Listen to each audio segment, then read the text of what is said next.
Nouveau journal sur Ecopolis Télévision. Mesdames, Messieurs, bienvenue à tous. Tout de suite, les grandes lignes de l'actualité.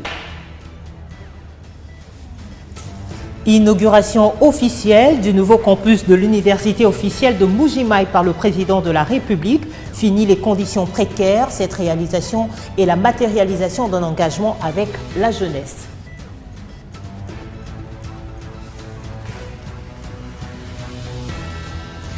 Démission en cascade du président, vice-président et du questeur de l'Assemblée provinciale du Congo central. La décision est intervenue quelques jours après le dépôt d'une motion de déchéance signée par plus de la moitié des députés provinciaux. Ouverture à Kinshasa de l'atelier national de validation de la politique genre et inclusion sociale, une initiative de la Connect RDC en collaboration avec le ministère de l'Éducation nationale.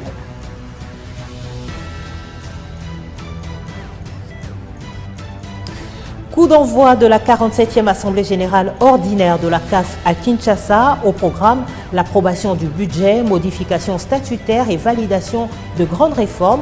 Dans son discours, la Première ministre a salué le soutien constant de la FIFA pour le développement du football africain.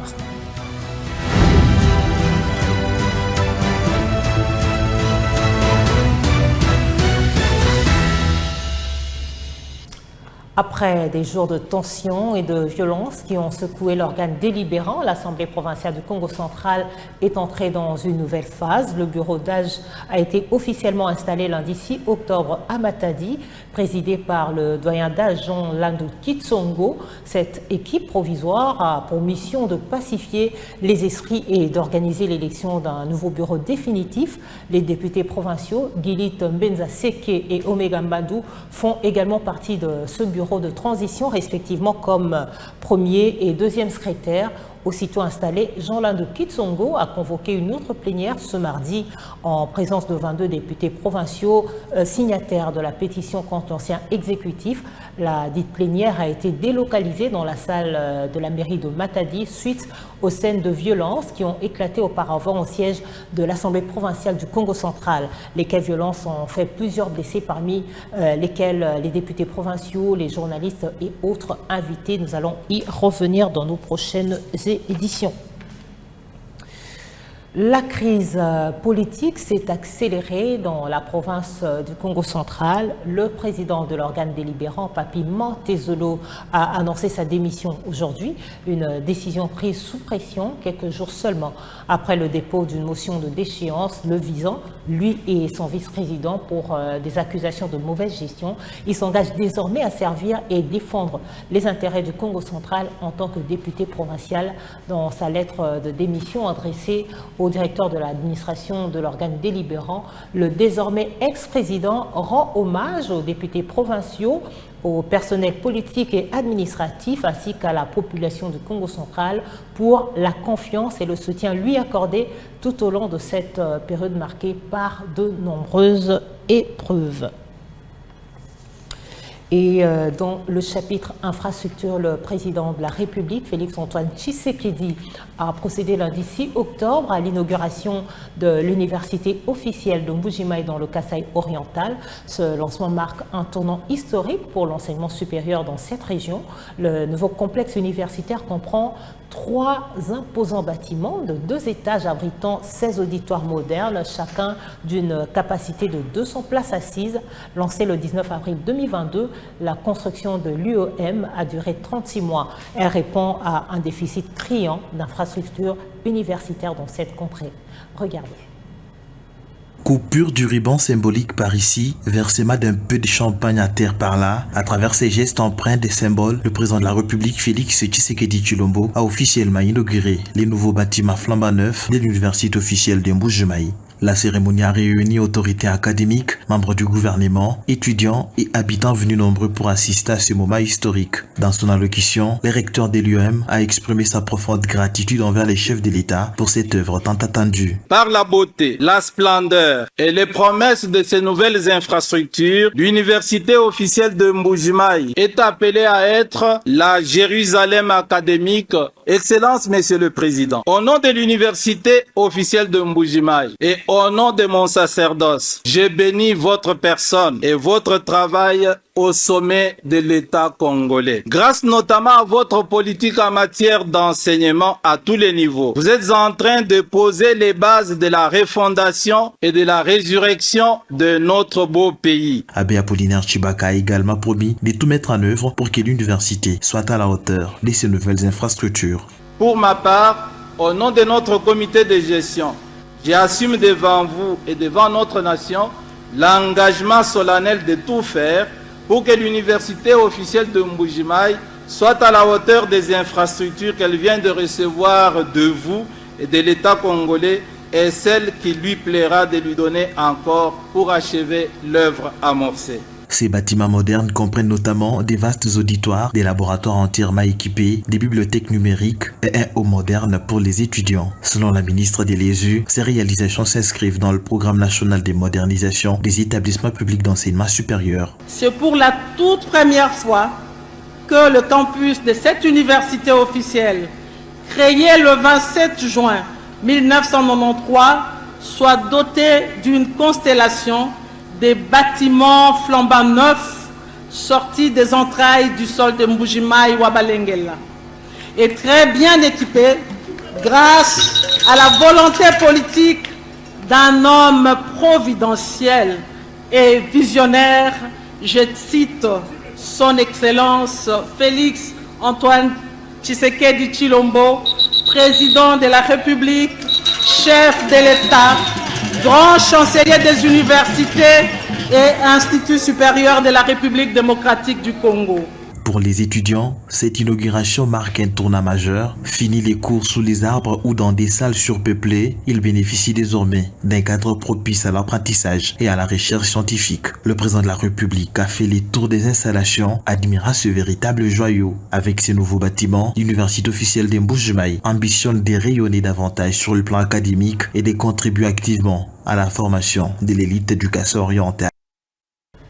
Éducation à présent, ouverture lundi 6 octobre à Kinshasa de l'atelier national de validation de la politique genre et inclusion sociale, une initiative portée par la Connect RDC dans le cadre du programme Éducation à haute voix en collaboration avec le ministère de l'Éducation nationale. La cérémonie, qui a réuni plusieurs officiels et des invités de marque, a été présidée par la coordination nationale de la Connect, Feris Katamba et Racha Keke pour le commentaire. De bon matin, les aiguilles de la montre indiquent 8h30, moment propice pour les participants venus de divers horizons dans les institutions publiques et privées, sociétés civiles, experts et partenaires techniques de marquer leur présence à la séance d'enregistrement en prélude du lancement officiel des travaux. Quelques heures plus tard, les participants ont eu droit à la présentation des objectifs et de l'agenda de l'atelier précédant la communication technique sur les processus d'élaboration de la politique et du code du genre. Les travaux se sont poursuivis avec un exposé sur les principaux axes, innovation et implication statutaire de cette politique animée par une consultante appuyée par des experts du domaine. En résumé, ce qu'il faut retenir, c'est qu'il est important dans une société qui évolue et qui est en transformation que toutes les parties prenantes soient incluses dans le processus de prise de décision. En parlant de toutes les parties prenantes, parce que nous sommes dans la matière du genre, nous voyons tant que les hommes, les femmes, les jeunes, les vieillards en tenant compte de leur âge, les personnes qui sont mises à part comme les personnes vivant avec handicap, les albinos, et ça va leur donner un cadre de participation au processus de prise de décision et être aussi participants et bénéficiaires du développement en RDC. Au retour de la pause déjeuner, place aux travaux en groupe thématique, axés notamment sur le genre, inclusion des personnes vivant avec handicap, la gouvernance et la lutte contre les violences basées sur le genre. Les échanges en plénière ont permis de restituer les conclusions de chaque groupe et d'ouvrir un débat constructif autour des points à améliorer avant validation du document final. Oui, alors là, nous procédons également au checking des documents que la Connect a au sein de de son organisation. Alors, il s'agit du statut de la CONEPS, du règlement intérieur. Il s'agit également de la politique genre et inclusion sociale de la CONEPS. Alors, nous sommes en train de voir, est-ce que tous ces documents-là respectent l'aspect genre? Est-ce qu'il y a également dans l'écriture de ces documents-là, il y a l'inclusion de genre? La journée s'est clôturée par une synthèse générale et la présentation des perspectives pour le deuxième jour de l'atelier prévu pour 3 jours, une véritable étape décisive vers l'adoption d'un cadre national garantissant une éducation inclusive et équitable en République démocratique du Congo. Dans l'actualité également, démantèlement d'un réseau de ressortissants chinois exploitant illicitement de l'or sur une concession appartenant à Kibali Gold Mine dans le village de Gatanga en territoire de Voacha. L'opération a été menée par le ministre des Mines, Louis Watoum Kabamba. Les conclusions des enquêtes attestent une violation flagrante du code minier et de son règlement. Et face à ce scandale, il a été ordonné l'arrestation immédiate des auteurs de cette exploitation illégale, la saisie de tous les engins et matériels utilisés et l'arrêt total des activités sur les sites concernés. Plus de précisions avec le ministre des Mines, Louis Watoum Kabamba. À ce que les investisseurs qui sont venus donner du travail à nos Congolais, les Congolais qui vous ont élus, n'est-ce pas, vous êtes dignes, légitimes représentants du peuple. Ce peuple-là que vous représentez. Voilà des investisseurs qui leur ont apporté du travail. Et voici des gens qui viennent de on ne sait où, sans aucun droit, sans rien du tout, construire même la route que nous venons de passer là. C'est une route dans la concession Kibali. Regardez les machines qu'il y a là, si on appelle ça artisanat ou pas. Des machines comme ça là. Alors, ça va se passer comment? Quelqu'un me dit ça va se passer comment? Je veux bien que vous m'interpelliez, moi, monsieur le ministre, je veux bien, j'irai. Mais je veux qu'on me dise ici, ça va se passer comment? Vous qui êtes les élus du peuple, dites-moi, ça va se passer comment? Monsieur le gouverneur, moi, je ne sais pas. Hein. Je crois que vous me connaissez suffisamment. Je n'aime pas seulement les discours pour le plaisir de faire des discours, des réunions pour faire des réunions. Ça, c'est la première chose. Ces machines, à mettre, on les saisit. Il n'y a même pas commencé à discuter quoi que ce soit. J'ai ramené les SPG, il arrive. Voilà. J'ai fait venir les SPG, voilà. Le substitut procureur général. Voilà. Il doit être là en train d'arriver. Voilà. Directeur, il est où, directeur?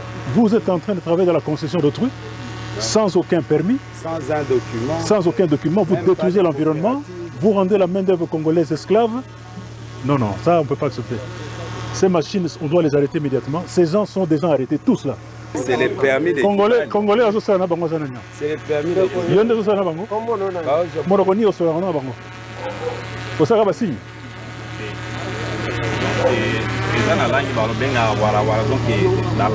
des bon, loba na bango na lango yoyo bakana bangwana. Loba na bango. Naza ministre. Nazo représenter l'État congolais awa. Loba na bango boye. Na yete pona masolo na bango. Na yete pona ko disté na bango na ko kanga bango. Loba na bango. Il est où? Alors, bakisa na bango. Hein? Naba machine na bango na ko kanga yango. On est en train de sceller ça, ils vont voir ça avec les SPG. Naba machine peut ta ko kanga yango. Il est où les SPG? Ah, ça fait combien de temps qu'il est? Bazali combien bateau? Bazali bonheur.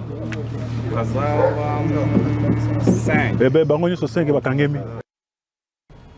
Ouvrant le chapitre sécurité dans la partie est de la République démocratique du Congo, l'inspecteur général de la police nationale congolaise, le commissaire divisionnaire principal Patience Mouchidiav, séjourne depuis dimanche dernier à Beni dans la province du Nord Kivu. Cette mission s'inscrit dans un contexte sécuritaire tendu, marqué par le repli de plusieurs policiers venus de territoires sous occupation du M23 AFC. Patience Mouchidiav entend évaluer et auditer les activités des unités de police déployées à Beni, notamment celles issues de Nirangongo, Massissi, Rutshuru et Goma, qui sont contraints à fuir l'avancée rebelle. Sa mission se poursuit dans les jours à venir avec des visites d'inspection dans d'autres zones stratégiques. Suivez. Il est 15h, heure de l'Est, c'est l'aéronef qui atterrit à l'aéroport de Beni-Mavivi ce dimanche 5 octobre 2025 À ce bord, l'inspecteur général de la police nationale congolaise à la tête d'une délégation de l'inspection générale de la police nationale congolaise. Il a été accueilli au pied de l'avion par le commissaire provincial de la police nationale congolaise Nord Kivu, le commissaire divisionnaire adjoint Makambo Gimba Dieudonné. Les patrons de l'audit, enquête et évaluation des activités de service de la police nationale congolaise dit venir à Beni en tant que policier dans une mission de la sécurisation des populations et de leurs biens. Le commissaire divisionnaire principal Philémon Pansias Mouchi Diav arrive dans l'est de la République démocratique du Congo aussi pour prêter main forte aux forces armées de la RDC pendant cette agression qui subit le pays dans sa partie est. Comme tout policier, je suis à Beni pour sécuriser la population et leurs biens. Je suis à Beni pour prêter main forte aux forces armées de la République démocratique du Congo. Et comme inspecteur général de la police, j'ai plusieurs missions. Auditer, enquêter et évaluer les activités de service de la police nationale congolaise. Son agenda stipule que plusieurs activités seront menées dans le cadre de sa mission d'inspection de la police nationale congolaise.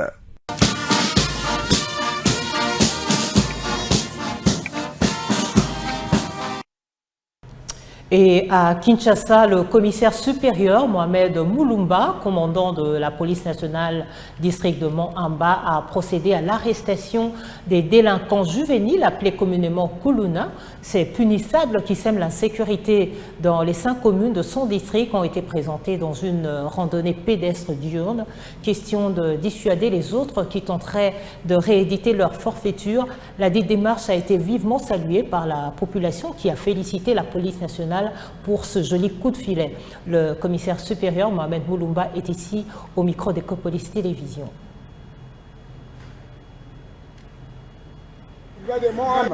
Mon colonel, les unités du commissariat Mohamed sont chargées pour vous accueillir et vous rendre des honneurs à l'occasion de la parade de ce jour. L'officier du jour, le commissaire supérieur adjoint Inenga Mboka Jean-Robert. À vous autres. Policiers sont censés combattre la Batuna Biloko na Bango. Yende a commis auteur ya batracasserie na ba arrestation arbitraire na ba secteur où tout fond kanaba souciat na commissariat tout ça la base à biloko wana population azole la pona kuluna population azole la pona ba arrestation arbitraire à tout moment ba benga kanga commandant bakanga yawa na bando kende kusumbela mwana kisi pe omoni mutu pe na ba kisi mais au Kangi au Tina Kacho. Paix à l'Aliwan. Insécurité et encore tout commis période de Yambula. Vous savez très bien qu'on a Kishasa, Nasi Ambulande, Bakunu na Babunda Kaming. Paix na Boutou, criminalité Zagapé, na pointe Makas. Vous savez que héros, policier, à Kotambula, Nasi Ambulate. À Kofanda Wana, na Basousiat. Pour combattre la moto na ba mituka na ba parking que insécurité ezo mata c'est puisque toujours respecter ba norme té normes za norme nini toujours respecter patrouille ba tourner toujours respecter ngote ba point chaud net là qu'il faut ba ba occuper ba point chaud na bango ba place au ba changer ba changer la monnaie. Écho des partis politiques, le secrétaire général du parti présidentiel Union pour la démocratie et le progrès social, Augustin Kabouya, et son secrétaire général adjoint, Déo Bizibou, ont co-animé la matinée politique de leur parti samedi dernier au siège historique de l'UDPS. Cette matinée politique a été organisée en marge de la réconciliation des 2 fractions jadis en conflit de près d'une année. C'était en présence des membres du comité d'accompagnement et des milliers de combattants. Les 2 secrétaires généraux ont sonné le glas au bicéphalisme et la fronde. Le parti d'Étienne Tshisekedi est désormais tourné vers le congrès de décembre prochain. Suivez.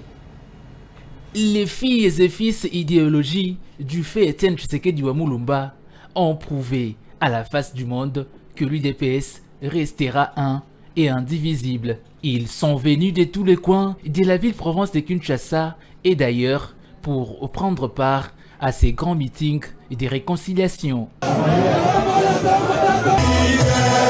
Après présentation de toutes les structures du parti par le secrétaire général adjoint Jean Tezo, place au comité d'accompagnement pour expliciter leur mission devant la base.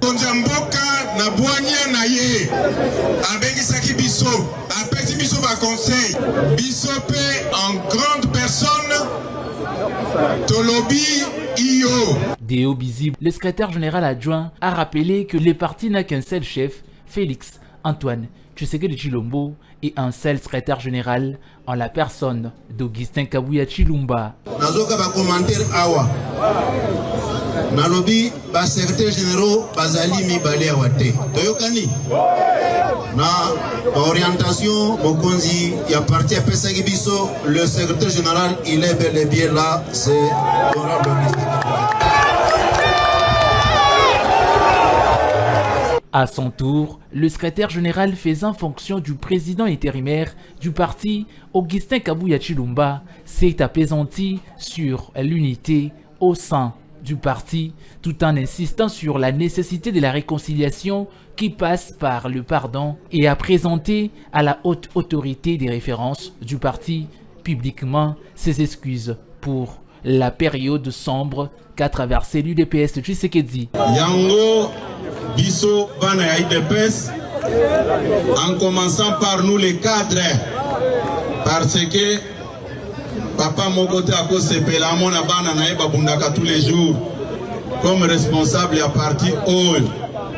Naza ko présenter par excuse nangai na peuple congolais to scandalizaki na ba combattant de peso to scandalizaki mokonzi mboka to scandalizaki olimbisa biso toye awa pona ko se justifier te awa to bandi makambu ya sika to senga nzambe accompagner biso po to komisa mukumba oyo tata mokonzi ya ekolo apesi biso à travers ba orientation naye Zambé apambola bino. Merci.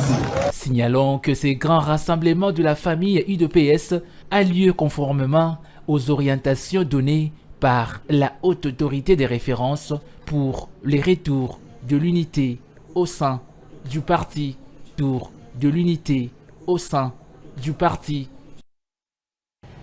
Allez, on passe au sport. 47e Assemblée générale ordinaire de la Confédération africaine de football. Kinshasa a accueilli lundi 6 octobre cet événement d'envergure pour la République démocratique du Congo. C'est pour la première fois que la capitale abrite la grande messe du football africain, une opportunité majeure de se repositionner sur l'échiquier sportif et de plaider pour le développement des infrastructures en RDC. Au menu de cette rencontre, la présentation des résultats financiers avec une hausse substantielle des revenus passés de 109 à 166 millions de dollars pour l'exercice 2023-2024 et les revenus des compétitions passant de 75 à 148 millions. Si dans son allocution, la première ministre Judith Suminwa, représentant le chef de l'État, a salué la puissance du football, de son côté, le président de la Fédération internationale de football association, Gianni Infantino, a quant à lui salué les progrès du football africain.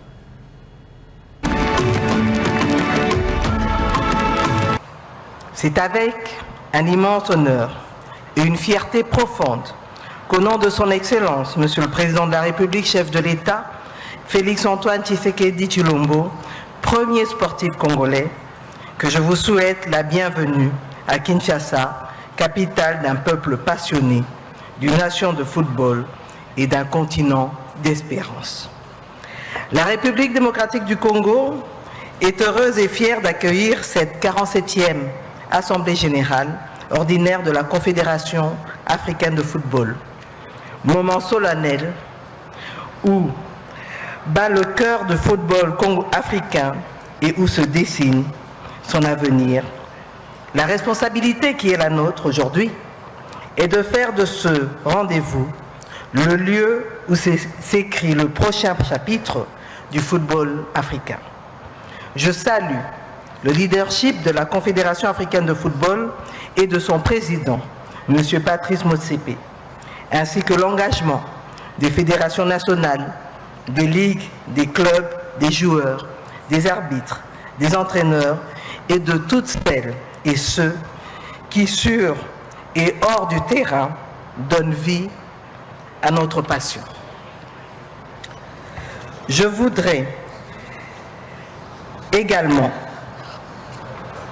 exprimer ma profonde gratitude à la Fédération internationale de football association et à son président, M. Gianni Infantino, pour leur soutien constant au développement du football africain. Par vos efforts en matière de gouvernance, vos investissements dans les infrastructures, la formation des cadres, ainsi que la promotion du football féminin et des jeunes, vous contribuez à élever nos standards et à ouvrir de nouvelles opportunités à nos talents. Distingués invités, chères légendes du football, bien sûr, c'est un plaisir de se retrouver au cœur de l'Afrique, à Kinshasa. Nous souhaitons le meilleur à toutes les autres équipes. Ou je peux aussi parler de l'Arena FIFA, un grand projet que nous avons commencé, un projet FIFA. Nous avons des petits, ce sont des mini-terrains dans les écoles. Nous en avons ouvert un au Libéria récemment. Nous allons encore ouvrir d'autres en Afrique. Des projets de développement des talents pour détecter les différents talents de football scolaire que nous sommes en train de déployer dans toutes les 54 nations africaines. Ou bien les académies de la FIFA. Nous voulons ouvrir des académies de la FIFA à travers le monde. D'ici 2027, 2030, nous devons en avoir aussi en Afrique pour détecter les talents et les faire grandir sur la scène mondiale. Ou les programmes de développement FIFA Forward dans lesquels nous avons investi durant les 9-10 années passées. Ou le projet de 1,2 milliard de dollars pour l'Afrique uniquement. Et nous en voyons déjà les résultats pour tous ces investissements réalisés. Ou je pourrais vous parler et féliciter la plupart d'entre vous pour vos désignations au niveau du comité de la FIFA. Nous avons maintenant 130 délégués africains dans le comité de la FIFA. Félicitations à vous. Voilà, c'est sur cette note que nous bouclons ce journal d'Ecopolis Télévision. Merci de l'avoir suivi. On se retrouve très vite pour de nouveaux titres de l'actualité. D'ici là, portez-vous bien. À demain.